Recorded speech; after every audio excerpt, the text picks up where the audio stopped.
Cette chanson qui, au fil des semaines, grimpe dans le classement des meilleures ventes de singles. Son interprète, Tilly Kay, est âgé de 20 ans. Le succès et la notoriété aujourd'hui illuminent sa vie, mais bousculent sérieusement son emploi du temps. Maquillage, séances photos pour les magazines, émissions de radio et de télévision, galas en province, la belle est prise dans un tourbillon médiatique.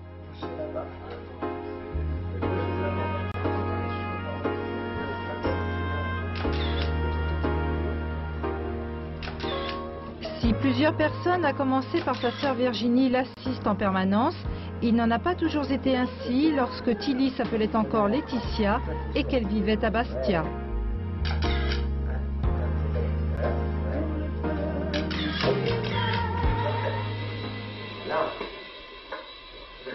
J'ai commencé à l'âge de 6 ans, j'étais donc à Bastia, je tournais un petit peu partout dans la Corse avec l'équipe, entre autres Ferrari Jazz Dance à l'époque, donc je chantais et on faisait des spectacles. J'ai grandi avec cette équipe-là. Ensuite j'ai commencé à faire quelques tournées là-bas, toute seule en nom propre, et puis un jour on s'est dit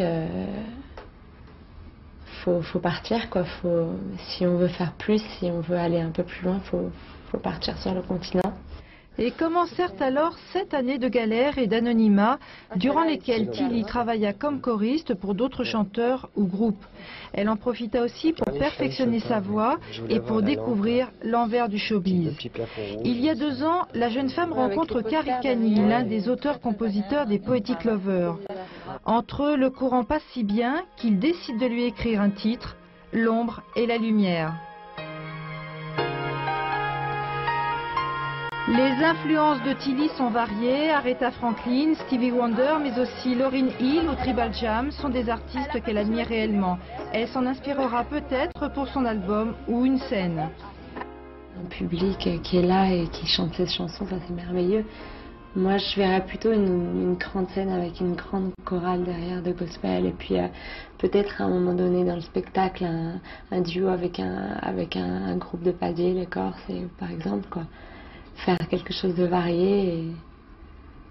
Enfin, ça à étudier quoi, on n'est pas encore dessus, mais c'est vrai que c'est un de mes rêves.